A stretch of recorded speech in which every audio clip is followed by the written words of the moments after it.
প্রিয় ভাইয়েরা আমার, 31শে ডিসেম্বর যখন আসে, আমার দেশের যুবক ভাইয়েরা, বিশেষ করে স্টুডেন্টেরা কলেজে, ইউনিভার্সিটিতে, বিভিন্ন প্রাইভেটে এবং আমরা শহরে যারা থাকি, যে সকল সন্তানেরা পড়াশোনার নামে শহরে বসবাস করছে, থাকছে, এরা এই 31শে রাত্রিকে উদযাপন করার জন্য বিভিন্ন আয়োজন করছে। বিশেষ করে যে কার্যকলাপগুলো করে, এগুলোর মাধ্যমে যে ক্ষতিগুলো হয়, সংক্ষিপ্ত করে শুধু হেডলাইনগুলো বলবো।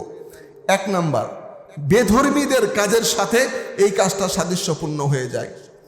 আমরা মুসলিম রাষ্ট্রের বাসিন্দা, বিশ্বে যারা অমুসলিম, খ্রিস্টান, ইহুদি বিশেষ করে, এরা হলো, দেখেন, পূর্বে তারা এই কাজগুলো করেছে, এখন পর্যন্ত করে যাচ্ছে।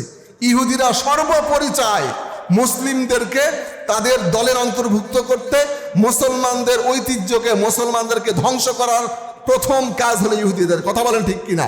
ইহুদিরা এটাই চায়। সুতরাং ইহুদিদের একটা বড় চাল এইটা যে মুসলিম যুবকদেরকে যদি আমরা এই 31st নাইটের বেহায়াপনা রাত্রিটাকে উদযাপনের জন্য শারীরিক সহযোগিতা করি এবং উদযাপনে নিয়ে আসতে পারি, তাহলে মুসলিমদের বছরের শুরুর দিনটায় বেহায়া, ফাহেসা, অশ্লীল, জেনা, ব্যভিচার, মদ, জুয়া, নেশাদ্রব্যের মাধ্যমে প্রথম রাত্রিটা উদযাপন করা হলো, তার সারা বছরটাও এ মাইন্ডে যাবে। এটাই তাদের চাওয়া, এটাই তাদের চাওয়া। কারণ আমরা বলে থাকি বিসমিল্লাতেই গলদ, তার মানে হলো বছরের শুরুর সময়টাই যদি তুমি অশ্লীল গান বাজনা, বেহায়াপনা, ব্যভিচার, জেনা ইত্যাদি এই কাজের মধ্যে দিয়ে বছরটা শুরু করো, তো বুঝতে হবে তোমার বিসমিল্লাতে যে কাজ দিয়ে শুরু হয়েছে, সারা বছর এইভাবেই তোমার দিন যাবে। কথা বলেন ঠিক কিনা? এরপরে অপর দিক দিয়ে দেখেন, বছরের শেষ, ইন্নামাল আমালু বিল খাওয়াতিম, বিশ্বনবী হাদিসে বলেছেন প্রত্যেকটা মুমিনের শেষ আমলটাই তার জন্য নির্ভরযোগ্য হয়। তার মানে সারা 24 সাল কি করলাম না করলাম, কিছু ভালো কাজ করেছি, কিছু খারাপ কাজ করেছি, এ সব কাজগুলোর শেষে যখন রাত্রি আসবে, অর্থাৎ 31শে রাত্রি আসবে, ওই রাত্রিতে একটা ফাহেসা অনুষ্ঠান করলাম, খারাপ একটা গান বাজনা ডিজে পার্টি করলাম, সারা বছর কি করেছি না করেছি, শেষ মুহূর্তটা ডিজের মধ্যে, ওই খারাপ পার্টির মধ্যে মদ, জুয়া, নিশাদ্রব্য আর নারীবাজির মাধ্যমে রাতটা, বছরের শেষ সময়টা যাপন করলাম। তার মানে আমি বুঝলাম সারা বছর যা পারে তাই করেছি, শেষ সময়টা যে কাজ করলাম, ফেরেশতারা আমার বছরের শেষ সময়ের কাজটা আল্লাহর দরবারে উপস্থিত করবে। ঠিক কিনা বলেন? এটা আমরা মুসলমান হিসাবে আমাদের কাজ এমন হতে পারে না। আজকে আমি বিশেষ করে এই বজরপুর এলাকার যুবক ভাইদেরকে বলবো, তোমাদের দুটো হাত ধরি, পা ধরি, এখন পর্যন্ত অনেকে প্ল্যান করছো, অথবা আমাদেরই, আমি বাবাদেরকে নিয়ে পরে হুঁশিয়ারি দিব, একটা যুবকদেরকে নিয়ে বলি, যারা এই এলাকাতে অন্তত আসো অথবা শহরে আসো, এখন থেকে প্ল্যান করছো, প্রোগ্রাম করছো, আগামী 31শে রাত্রিতে আমরা পিকনিক করব, ডিজে পার্টি করব, বক্স ভাড়া করে নিয়ে এসে আনন্দ উল্লাস করব, নারীদেরকে নিয়ে পরের দিন পার্কে ঘুরবো। এগুলো যারা চিন্তা ভাবনা করেছো, আজকেই জুমা পরে তওবা করবা, আল্লাহ, আমি মুমিন ইমানদারের ছেলে হয়ে, আমি মুসলমানের ছেলে হয়ে কখনো এই কাজ করতে পারি না, এতক্ষণ পর্যন্ত ভুল পথে ছিলাম, আল্লাহ তুমি আমার তওবা কবুল করো এবং প্রতিজ্ঞা করো জীবনে যতদিন বেঁচে থাকবা 31শে রাত্রি তার পালন করবা না। পারবা তো? ইনশাআল্লাহ, ইনশাআল্লাহ পারতে হবে। তার মানে প্রথম নাম্বার, এই 31শে রাত্রি উদযাপনের মাধ্যমে আমাদের সন্তানরা বেধর্মীদের কাজের সাথে সাদৃশ্য রাখছে, বেধর্মীদের কাজে অংশগ্রহণ করছে, তার মানে সে জাহান্নামে যাবে। 2 নাম্বার, বিশেষ করে মেয়েদের জন্য, বিশেষ করে মেয়েদের ক্ষেত্রে টাইট পোশাক পরিধান করা, আটসাট পোশাক পরা। এই রাত্রিতে মেয়েরা যত ধরনের সাজগুজু আছে সবকিছু করে বয়ফ্রেন্ডের সামনে যে উপস্থিত হবে, নাচ গান বাজনা, নাচানাচি, এগুলো অনুষ্ঠানে টাইট ফিটিং পোশাক পরে উপস্থিত হবে। পরের দিন অথবা আগের দিন, বছরের শেষ দিন অথবা শুরুর দিন, হ্যাঁ, এই যে মুস্কি মুস্কি হাসছে, মনে হয় আমার মনের মতো নিয়ত ছিল।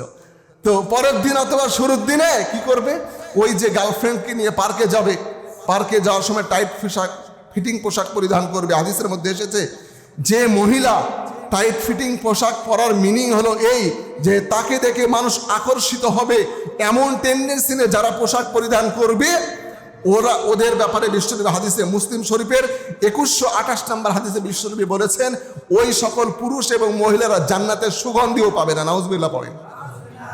সুতরাং সতর্ক থাকতে হবে। টাইট পোশাক পরিধান করা যাবে না। 3 নাম্বার, অনেকে বিশেষ করে এগুলো শহর অঞ্চলে হয়, ছেলে এবং মেয়ে 31st নাইটকে কেন্দ্র করে শরীরে ট্যাটু আঁকায়, ট্যাটু করে। এইটা ইসলাম সরাসরি হারাম করেছে, নিষিদ্ধ করেছে। মুসলিম শরীফের 5693 নম্বর হাদিস, বুখারী শরীফের 5598 নম্বর হাদিস।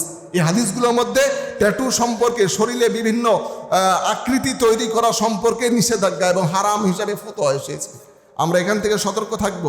4th নম্বর অত্যন্ত গুরুত্বপূর্ণ ক্ষতি, সেটা হলো আতশবাজি, পটকাবাজি, পটকা ফুটানো। এগুলো গ্রামাঞ্চলেও চলে।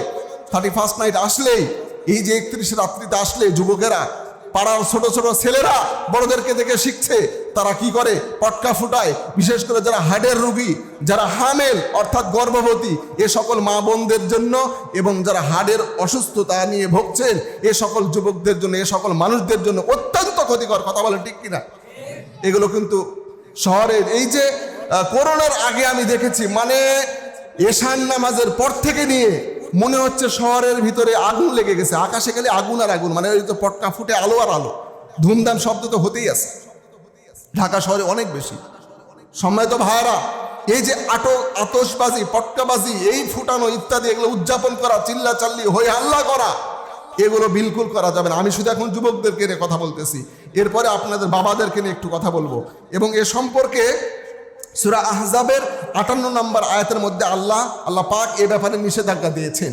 এগুলো অত বিশেষ ডিটেলস বলার সময় হচ্ছে না। 5 নম্বরে গান বাজনা, এটা তো অত্যন্ত বেশি, প্রত্যেকটা গ্রামাঞ্চল পর্যন্ত পৌঁছেছে। প্রত্যেকটা মানুষ এই 31st নাইটে পিকনিকের আয়োজন করে, গান বাজনা হতেই হবে। ভাইরা আমার, আল্লাহ পাক কোরআনে সূরাতুল লুকমানের 6 নম্বর আয়াতের মধ্যে কঠিনভাবে গান বাজনা সম্পর্কে নিষেধাজ্ঞা দিয়েছেন। সুতরাং আমরা গান বাজনা, এই পিকনিকের আয়োজন, এগুলো থেকে বিরত থাকবো তো ইনশাআল্লাহ। হাদিসের মধ্যে ইবনে মাজাহ শরীফে 4020 নম্বর, ইবনে হিব্বানের মধ্যে 6758 নম্বর হাদিসের মধ্যে গান বাজনা সম্পর্কে স্পষ্ট নিষেধাজ্ঞা এসেছে। এরপরে 6 নম্বর, মাদক সেবন। মাদক সেবন মানে ভয়ের, মানে অনেক বড় কিছু বলছি এমন না। আমাদের যুবক ছেলেরা হয়তো বা হিরোইন খাচ্ছে না, বাবা খাচ্ছে না, কিন্তু অন্তত কিছু না হলে তো সিগারেট খাচ্ছে, এটা নিশা না? এ ব্যাপারে কঠিন হুঁশিয়ারি, কঠিন সাবধান থাকতে হবে। বিশেষ করে শহর অঞ্চলের যুবক ভাইয়েরা এই কাজের মধ্যে লিপ্ত হয়। একদিন এনজয় করব, বছরের শেষ, নতুন বছর শুরু হবে, একটা দিন এনজয়ের জন্য একটু ওই যে কি বলে ইন্ডিয়ান ওগুলো আসে, একটু কিনে আজকের দিন বিয়ার টিয়ার ইত্যাদি একটু মজা মেরে নেই, একটা দিনই তো। আমরা বাবারা সহযোগিতা করছে, বাবাদের জন্য কঠিন হুঁশিয়ারি আসতেছে। এই জন্য কি করবো না, আমরা মাদক সেবন, এটা তো স্পষ্ট আমরা সবাই জানি। সূরা মাইদার মধ্যে আল্লাহ পাক অনেক আয়াত নিয়ে আলোচনা করেছে, 90, 91, 92, 93 এই আয়াতগুলোর মধ্যে মাদক সেবন সম্পর্কে কঠিন নিষেধাজ্ঞা দিয়েছেন। এগুলো থেকে আমরা হেফাজত থাকবো। 7 নম্বরে জেনা ব্যভিচার। এই জেনা মানে খালি ওই যে শারীরিক সম্পর্ক, কিন্তু জেনা নয়।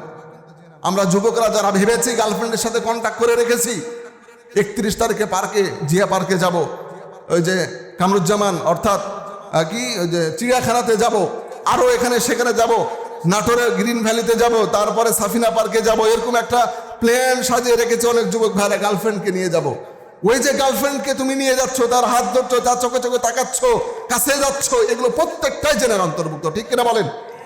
প্রত্যেকটাই জেনার অন্তর্ভুক্ত। সুতরাং শারীরিক সম্পর্কে শুধু জেনা নয়, এইটা তো হয়ই অহর। ওই যে আমি গত জুমায় বলেছি না, সারা পৃথিবীতে এই 31 রাত্রিতে যে পরিমাণ নারী ধর্ষিতা হয়, সারা বছরে এই পরিমাণ নারী ধর্ষিতা হয় না। নাউজুবিল্লাহ পড়েন। সারা বছরে যে পরিমাণ মানুষ মাদক সেবন করে, যে পরিমাণ মাদক দ্রব্য বিক্রয় হয়, তার চেয়ে বেশি এই 31 রাত্রিতে মাদক সেবন হয় এবং বিক্রয় হয়। নাউজুবিল্লাহ পড়েন। বিভিন্ন পত্রিকার মাধ্যমে এগুলো জানা যায়। সম্মানিত ভাইরা, এই জন্য জেনা ব্যভিচার থেকেও গার্লফ্রেন্ডকে নিয়ে যাওয়া, গার্লফ্রেন্ডের তো নিষিদ্ধ, সেটা আরেকটা সাবজেক্ট। অন্তত এ রাত্রিতে, এই দিনে 31 অথবা 1 তারিখের দিনে গার্লফ্রেন্ডকে নিয়ে কোনো ঘোরাঘুরি চলবে না। এই কথা বলো যুবকেরা, চলবে না। এরপর 8 নম্বর, অর্থ অপচয় হয়। ওয়ালা তুসরিফু, আল্লাহ কোরআনে নিষেধ করেছেন আমাদের ছেলেমেয়ে সন্তানেরা যে এই 31 রাত্রিকে কেন্দ্র করে মোরগ পোলাও আর একটা সুন্দর বড় আয়োজন, ডিজে পার্টির জন্য বক্স ভাড়া করে নিয়ে আসা, আলো আতকবাজি, আলো মানে পটকা ফুটানো, আলো দিয়ে একটা সজ্জা তৈরি করা ইত্যাদি, এগুলো কাজে টাকা অপচয়। এবং ওয়ালা তুসরিফু, এটা হারাম। আল্লাহ বলেছে অপচয় করো না। ইসলামের মধ্যে এটা সবচেয়ে নিকৃষ্ট অপচয়, এই জন্য অপচয় করা যাবে না। তারপরে 9 নম্বর হলো গুরুত্বপূর্ণ ব্যাপার, সময়ের অপচয়। এই সময়টা আল্লাহর জন্য আমাদের চিন্তা ভাবনা হয় এমন উচিত, আল্লাহ 24 সাল 365টা দিন তোমার ইবাদত করতে পারিনি, কত গুনাহ করেছি আল্লাহ। বছরের শেষ সময়, শেষ ভালো যার সব ভালো তার, রাসূল হাদিসে বলেছেন ইন্নামাল আমালু বিল খাওয়াতিম। শেষ মুহূর্তে যদি ভালো কিছু করি তো এটাই ফেরেশতা উপস্থাপন করে। তো আল্লাহ সারা বছর ইবাদত করতে পারিনি, এই রাত্রিতে, বছরের শেষ রাত্রিতে তোমার জন্য 2 রাকাত নামাজ পড়েছি, আল্লাহ তোমার কাছে হাত তুলেছি, সারা বছরের গুনাহগুলো মাফ করো, ইবাদত যেগুলো করতে পারিনি এগুলো তোর খাওয়ালতি হিসাবে আমাকে ক্ষমা করে দাও। এমন টেন্ডেন্সি নিয়ে যদি আল্লাহর জন্য সময়টা ব্যয় করতে পারি তাইলে প্রকৃত মুমিন হতে পারবো, অন্যথায় অপচয় সময় করা যাবে না। এরপরে আরেকটা বিষয় আছে, কিছু শিরক যুক্ত স্লোগানও দেওয়া হয় শহর অঞ্চলের মধ্যে। সম্মানিত যুবক ভাইরা, তোমাদেরকে বলবো, সংক্ষিপ্ত করে বললাম, অনেক আলোচনা ছিল এর মধ্যে। 31শে রাত্রিকে কেন্দ্র করে যারা যে প্ল্যান করেছো আজকে তৌবা করো, এই প্ল্যান কার্যক্রমগুলো বাস্তবায়ন করা যাবে না, সতর্ক থাকতে হবে। আমি অধিকাংশ ক্ষেত্রেই যুবকের চেয়েও অভিভাবক, দ্যাট মিনস পিতা মাতাদেরকে নিয়ে বেশি কথা বলি। এই জন্য আজকের এই আলোচনা থেকে আমি পিতা মাতার জন্য কঠিন হুঁশিয়ারি নিয়ে এসেছি। সম্মানিত ভাইরা আমার, হযরত উমর রাদিয়াল্লাহু তাআলা আনহুর একটি হাদিস আছে, বিশ্বনবী আলাইহিস সালাতু ওয়াস সালামের পরবর্তীতে যখন দ্বিতীয় খলিফা উমর রাদিয়াল্লাহু তাআলা হন, তার শাসন আমলে একজন ব্যক্তি এসে উমর রাদিয়াল্লাহু তাআলাকে জিজ্ঞাসা করলেন, ইয়া রাসূলুল্লাহ, হে আল্লাহর খলিফা, আমি তো বড় বিপদে আছি। কি বিপদে? আমিরুল মুমিনিন, আমার সন্তান আমার সাথে খারাপ আচরণ করে, আমার সন্তান আমার কথা শোনে না। খেপে গেলেন উমর রাদিয়াল্লাহু তাআলা আনহু, হ্যাঁ তোমার সন্তান আমার শাসন আমলে এমন করে? তাকে ডাকো। ডাকা হলো। ওমর রাদিয়াল্লাহু তাআলা জিজ্ঞাসা করলেন, তুমি তোমার বাবার সাথে কেন খারাপ আচরণ করো? তোমার বাবার কথা শোনো না? ওই যুবক বলছে, হে আমিরুল মুমিনিন, আমি তো আমার বাবার কাছ থেকে কোনো কিছু পাওনা ছিলাম না। উমর রাদিয়াল্লাহু তাআলা কথাটা শুনে বুঝে ফেলেছেন, হ্যাঁ অবশ্যই পাওনাদার ছিলাম। কঠিন হাদিস। এরপরে, হে আল্লাহর খলিফা আমিরুল মুমিনিন, কি পাওনাদার ছিলাম বলে দেন। আমি কি আমার বাবার কাছে এটা পাওনা ছিলাম না যে সে আমাকে ইসলাম শিখাবে? উমর রাদিয়াল্লাহু তাআলা হাদিসের মধ্যে বিস্তারিত এসেছে, আমি এর আগে আলোচনা করেছি 12টা হক আছে সন্তানের বাবা মায়ের প্রতি। তো ওখানে ধারাবাহিক আলোচনার মধ্যে 3 নম্বরে যেটা এসেছে সেটাই শুধু বলি, সময় কম তো।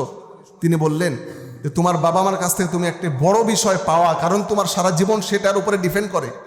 বড় একটা জিনিস পাওয়ার, সেটা হলো তোমার বাবা তোমাকে কোরআন শিখাবে, তোমার বাবা তোমাকে হাদিস শিখাবে, তোমার বাবার আসলে আদর্শ শিখাবে, তোমার বাবা মা তোমাকে এটা শিখাবে যে কিভাবে দুনিয়াতে চলতে হবে, কোন ফায়সা কাজ থেকে বিরত থাকতে হবে। ফায়সা কাজে তুমি শয়তানের ধোঁকায় পড়ে ঠিকই যাবা, কিন্তু তোমার বাবা মা তোমাকে বাধা দিবে, নিষেধ করবে, শাসন করবে। এইটা বড় একটা পাওনা ছিল তোমার বাবা মায়ের কাছে। উমর রাদিয়াল্লাহু তাআলাকে বলা হবে, বলেছেন ওই সন্তান, হে আমিরুল মুমিনিন, আমার বাবা মা এটা আমাদের শিখায়নি, তো এই জন্য আমি আজকে ফায়সা কাজে লিপ্ত, গুনার কাজে দিনকে দিন লিপ্ত হচ্ছে, গুনার কাজের মধ্যে অংশগ্রহণ করছি। আমার বাবা মা আমাকে শিখায়নি, তো এই জন্য আমার আজকে এই অবস্থা। বর্তমানে সমাজে আমাদের কন্ডিশনটাও তাই। কথা বলেন ঠিক কিনা? এই মিথ্যা কথা বললাম আমি? এটাই বাস্তব। আমি আপনি বাবা হয়েছি, বড় হয়েছে, আমার সন্তান বড় হচ্ছে। আমার সন্তান আজকে 31st নাইটের জন্য বাবার কাছে পিকনিকের জন্য টাকা চাচ্ছে, আমি বাবার দায়িত্ব পালন করে টাকা দিয়ে দিলাম। কঠিন হুঁশিয়ারি এ সকল বাবার জন্য। মনে রাখবেন, কিয়ামতের দিন ওই সন্তানই আপনাকে জাহান্নামে নিয়ে যাবে। ঠিক কিনা বলেন? ওই সন্তানই আপনি জাহান্নামে যাওয়ার কারণ হবে। আজকে আমি এই মাহফিল থেকে, এই বয়ান থেকে এটা বলতে চাই, বাংলাদেশের প্রত্যেকটা বাবা মা যদি ঠিক হয়, প্রত্যেকটা বাবা মা কঠিন হুঁশিয়ারি যদি সন্তানকে দেয়, সন্তান আমি তোমাকে জন্ম দিয়েছি, ছোট থেকে তোমাকে খাওয়িয়ে পড়িয়ে টাকা খরচ করে আজকে তোমাকে বড় করেছি, আমার কঠিন নির্দেশ তোমার জন্য 31 দিন থেকে শুরু করে নিয়ে একদম 1 তারিখ সন্ধ্যা পর্যন্ত বাড়ির বাইরে তুমি যেতে পারবা না। কথা বলেন ঠিক কিনা? এমন কঠিন হুঁশিয়ারি যদি প্রত্যেকটা বাবা মা তাদের ছেলেকে, তাদের মেয়েকে, তাদের সন্তানদেরকে কঠিন হুঁশিয়ারি দেয়, কোনো সন্তান বাইরে যাওয়ার সুযোগও পাবে না। একজন মুসলমানের সন্তান কখনো 31st নাইট পালনও করতে পারবে না। ঠিক কিনা বলে? আমরা এই কাজই করতে পারি না। আমি আপনি আজকে, আমার সন্তান রাজশাহীতে পড়াশোনা করছে, ঢাকাতে ইউনিভার্সিটিতে পড়াশোনা করছে, আজকেই কলতে বলবে, বাবা পিকনিক করার জন্য 5,000 টাকা লাগবে, পাঠিয়ে দাও। 5,000 না পারলেও আমি বাবার দায়িত্ব পালন করে 2-3 হাজার টাকা পাঠিয়ে দিলাম। এমন করি কিনা বলেন? আমার ওই সন্তান কই পাবে টাকা? যেখানেই পাক, আমি বাবা, আমি মা, আমি অভিভাবক হিসাবে সন্তানকে কঠিন হুঁশিয়ারি দিতে হবে, আমার সন্তান যেন 31st নাইট পালনের কোনো কার্যকলাপের মধ্যে লিপ্ত না হতে পারে, কঠিন হুঁশিয়ারির মাধ্যমে না হয় সাধন করতে হবে। এটা আল্লাহর নির্দেশ। কথা বলেন ঠিক কিনা? আমরা পারি না তো, কেন পারবো না? এই কথা আমি আজকে আমার মুসল্লিদেরকে মহাব্বত করে বলবো। এই এলাকার প্রত্যেকটা অভিভাবক কঠিনভাবে সন্তানদেরকে বলবেন, সন্তান কোনোভাবেই 31 তারিখ এবং 1 তারিখে বাড়ির বাইরে যেতে পারবে না। কোনো পিকনিক, কোনো অনুষ্ঠান, কোনো কাউকে নিয়ে বেড়াতে যাওয়া, কোথাও তুমি যেতে পারবে না, বাবার নির্দেশ। সন্তানকে যদি কঠিনভাবে শাসন করতে পারেন, সন্তান মানতে বাধ্য। বিসমিল্লাতে গলত, শুরুতে যে ইসলাম শিখাতে পারেনি, ফাহিশা কাজ থেকে বিরত থাকা লাগবে, এই জ্ঞান দিতে পারেনি, এজন্য আমাদের সন্তানগুলো এই অবস্থা।